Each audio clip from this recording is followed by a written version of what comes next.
Bonjour Afrique, bonjour le monde. Je suis John Bianco et aujourd'hui, avec un nouveau rubrique, nous allons parler certainement d'un sujet très très important intitulé Afrique, fin du système, naissance d'un leadership africain. Alors, c'est un sujet très très capital que nous voulons bien discuter avec notre invité et bienvenue à cette interview spéciale avec une voix dynamique de leadership et de la géopolitique en Afrique. Veuillez vous présenter, Madame Madeleine. Merci bien. Je suis Madame Madeleine Gonu. Je suis présidente de Women of Africa, une entreprise sociale basée en Afrique du Sud qui se focalise sur la promotion de leadership de la femme et de l'intégration régionale africaine. Je venais aussi de créer une plateforme Beyond Boundaries pour amplifier les perspectives de femmes sur les enjeux mondiaux, incluant la géopolitique, le commerce, les développements et la diplomatie. Merci. Merci beaucoup, très gentil de votre part, Madame. Pour donner à notre audience un peu de contexte euh, à ce que vous êtes, laissez-moi vous élaborer un peu le parcours de Madame Madeleine. Madame, vous avez été une invitée du département d'État américain à l'Université d'État de Michigan pour un programme de leadership et d'autonomisation économique des femmes. Aussi, vous étiez intervenante au deuxième forum Think Tank Chine-Afrique en Éthiopie en 2012.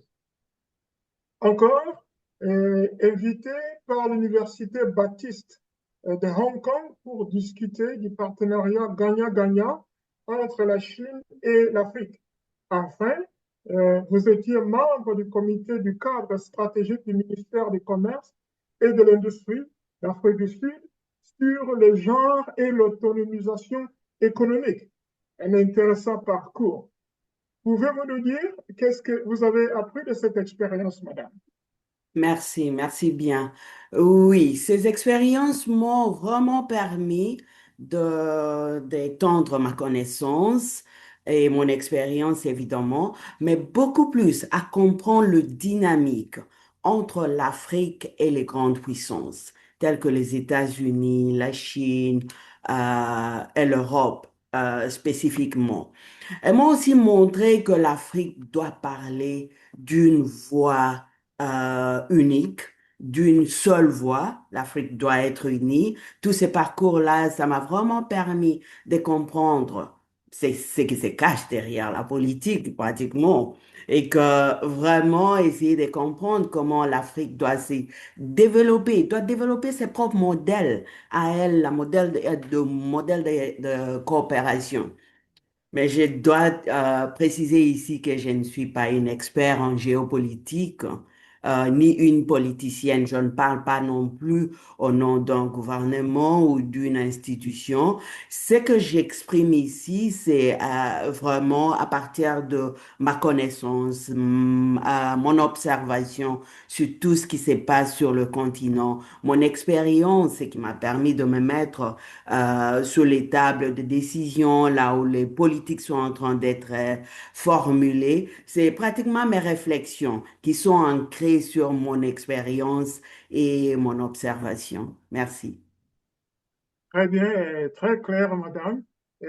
Cependant, aujourd'hui, vous abordez un sujet qui vous tient à cœur, et c'est la France-Afrique. Pouvez-vous expliquer ce qu'est les objectifs à l'origine de cette organisation? Oui, la France-Afrique, pour moi, c'est ce qu'on apprend quand on est intéressé à la géopolitique. Vous essayez un peu de voir qu'est-ce qui se passe, comment vous êtes dirigé, comment le monde est structuré. Et nous avons pu comprendre que la France-Afrique désigne pratiquement un système qui a été mis en place après les indépendances africaines, le début 1960 et tout ça, qui était destiné officiellement à maintenir des liens privilégiés entre la France et les anciennes colonies. Et en réalité, ces systèmes souvent étaient, je peux dire, déséquilibrés. Déséquilibrés dans le sens que quand il s'agit des contrôles de ressources, le maintien du franc CFA dans la zone francophone africaine, les accords militaires, l'influence politique.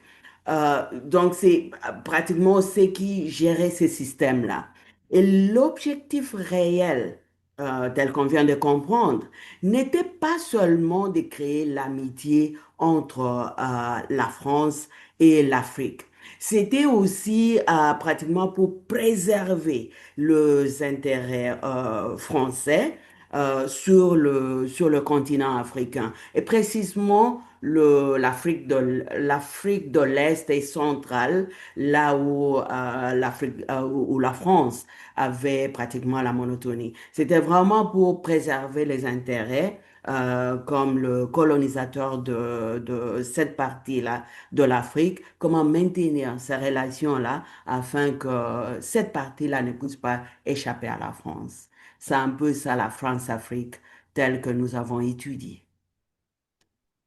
tel que vous avez étudié, mais le système apparaît un peu odieux et que c'était beaucoup plus attaché à la colonisation, bien sûr. Mais qu'est-ce qui fait que les leaders africains ont accepté et ont entretenu ce système pendant si longtemps? Pour moi, je pense qu'il y a plusieurs facteurs qui ont occasionné cela. Il faut dire que c'était le début de l'indépendance et personne ne pouvait prévoir l'avenir. Tout le monde voulait voir une Afrique qui allait progresser, même si la France s'est retirée. Croyait créer un système qui allait vraiment garder l'Afrique peut-être unie et développée. Mais ce qui a maintenu ou qui a poussé le leader africain à accepter le programme et à le maintenir pour si longtemps, depuis les années 60 jusqu'à maintenant, c'est au-delà des 60 ans, pour moi, je pense qu'il y avait d'abord un manque de vision commune en tant qu'Afrique. Je pense l'unité des visions est très, très importante dans chaque communauté, dans chaque pays, dans chaque continent. S'il n'y a pas d'unité, une vision commune, c'est toujours difficile que vous puissiez avancer. Numéro 2, je pense qu'il a manqué aussi de réformes crédibles. Et en réforme, ce que je vois, c'est quoi? C'est beaucoup plus de réformes économiques. Nous avons des ressources naturelles, par exemple.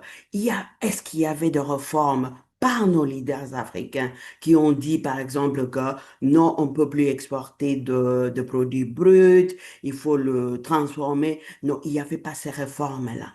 Il y avait, et ce qui a créé, pour moi, ce qui a créé la dépendance économique. C'est-à-dire, l'Afrique francophone devait continuer de dépendre de la France pour son développement. Mais sans aussi oublier que à l'époque, au début juste de l'indépendance des pays africains, il y avait aussi quelque part la complicité de certains dirigeants africains qui ont trouvé d'intérêt personnel, OK, à maintenir ces status quo. Donc, je peux vraiment dire que c'est vrai que l'Afrique a obtenu l'indépendance politique, mais voyant tout ce qui s'est passé pendant plus de 60 ans, je peux dire que l'Afrique n'a pas réellement obtenu l'indépendance économique. Et ça, c'est vraiment ce qui a continué à maintenir l'Afrique ou l'Afrique francophone au niveau là où elle se trouve maintenant, après 60 ans, plus de 60. Merci beaucoup, hein. Plus de 60 ans et l'Afrique se retrouve toujours là où elle est. Et direz-vous que ce système continue ou avait-il été interrompu? Officiellement, je sais que la France-Afrique a été critiquée et rejetée par le président récent, tel que Sarkozy l'a rejeté le système, François Hollande a rejeté le système et même Emmanuel Macron a prononcé qu'il rejetait le système. Mais en réalité, beaucoup d'Africains considèrent encore que les systèmes existent. Comment? Puisqu'il y a encore le franc CFA qui existe encore et qui continue à lier l'Afrique de l'Ouest au central avec la France. Il y a des accords militaires. Donc, on peut voir que la France a de bases militaires un peu partout dans cette région-là. Et il y a encore une forte influence économique. Dans quel sens? Il y a encore beaucoup de compagnies françaises qui pratiquement gèrent les ressources de cette région-là. Et c'est par là que les Africains sont en train de se dire que ce système n'a pas vraiment été aboli. Voilà pourquoi si on avait vu le soulèvement populaire ou les contestations populaires de pays de Sahel, tels que le Mali, le Burkina Faso et le Niger, qui ont manifesté que clairement ce système existait encore et ça le liait encore avec la France et ce rejet, c'est ce qui prouve exactement que ce système était encore en place. Mais en réalité, sur papier, trois présidents au moins, ce qu'on a suivi, ils ont rejeté ce système-là.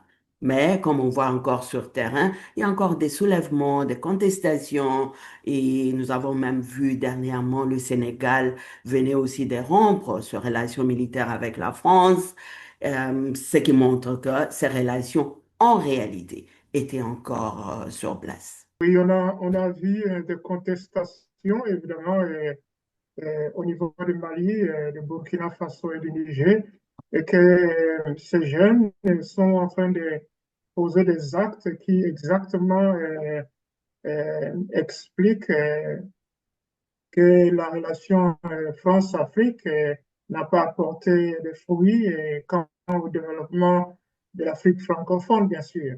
Alors, l'Afrique connaît aujourd'hui l'éveil d'une jeunesse. Pensez-vous que cette génération parviendra à changer les dynamiques de France-Afrique et relations dans le sens positif?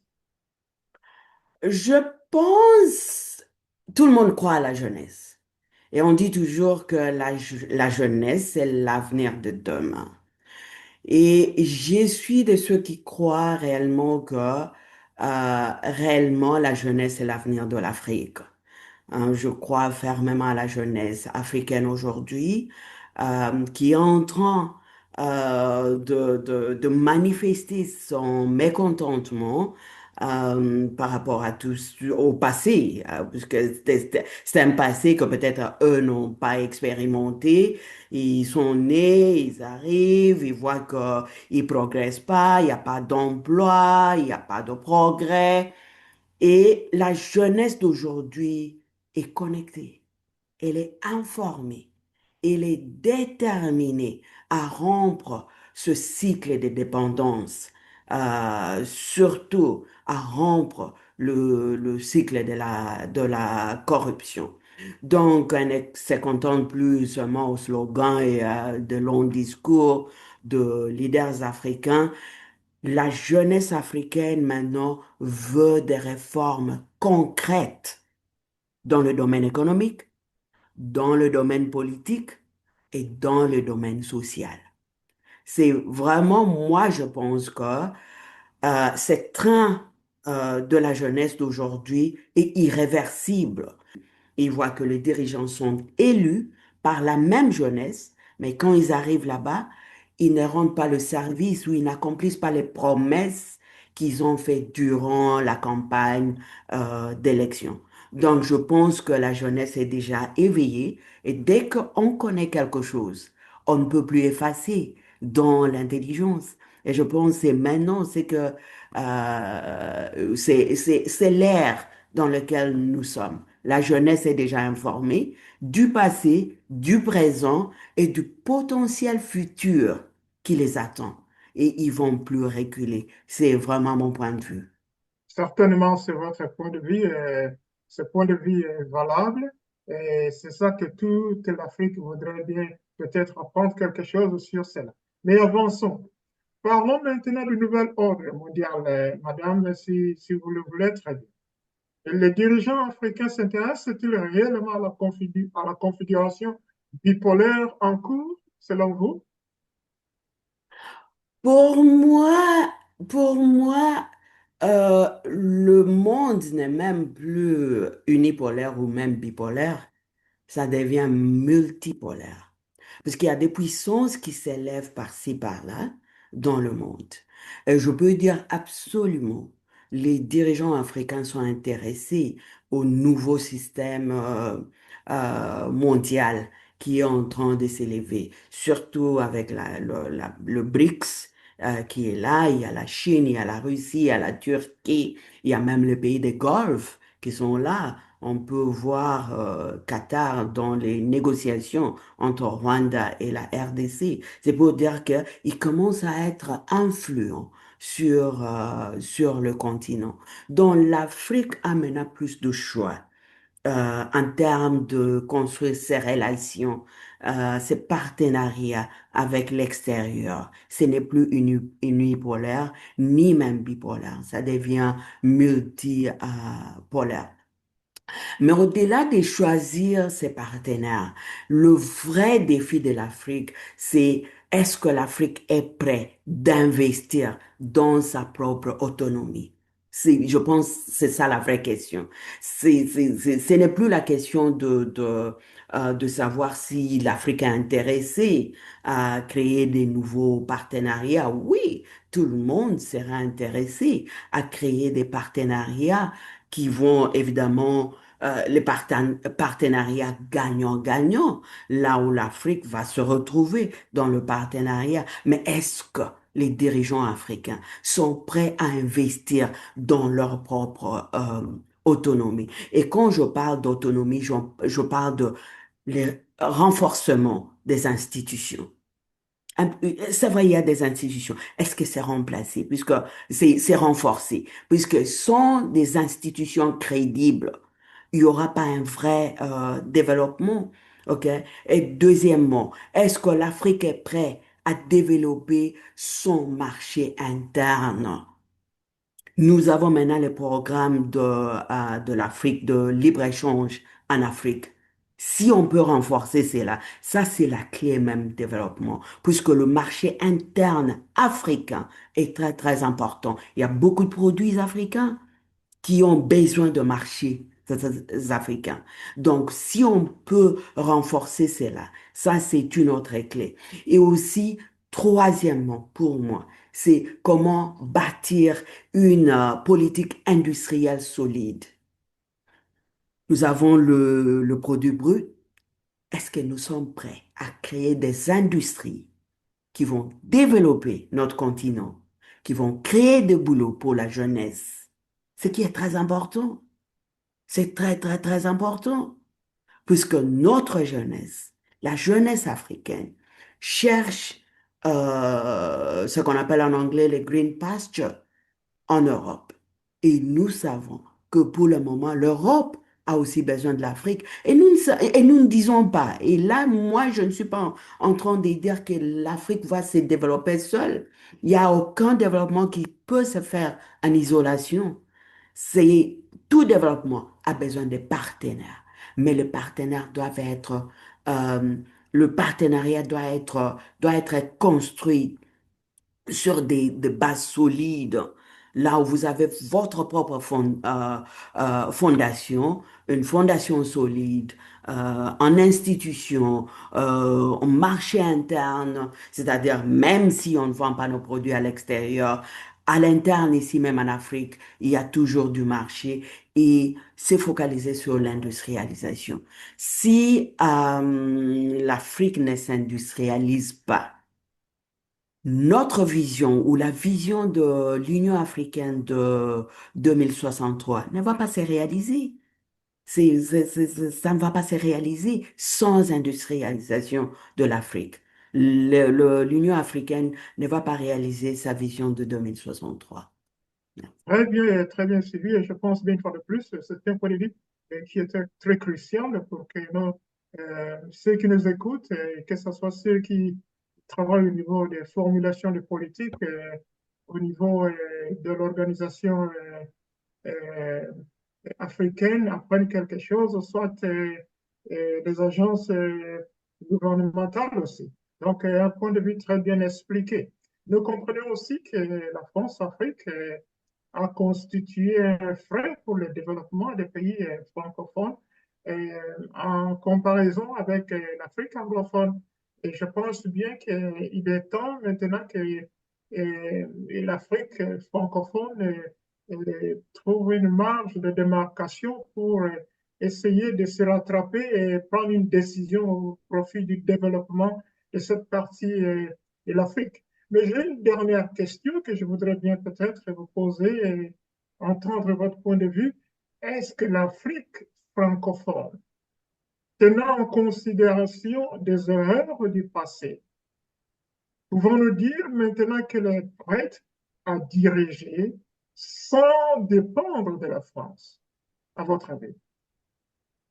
À mon avis, tout est possible, mais comme j'ai dit avant, il n'y a aucun développement qui se réalise en isolation.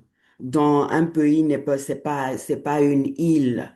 Une île ne peut pas se développer en isolation. Il faut nécessairement de partenaires. Donc, l'Afrique francophone a toujours besoin de partenaires, mais évidemment de partenaires gagnant-gagnant. Est-ce que l'Afrique est prête à se développer ou à diriger sans la France?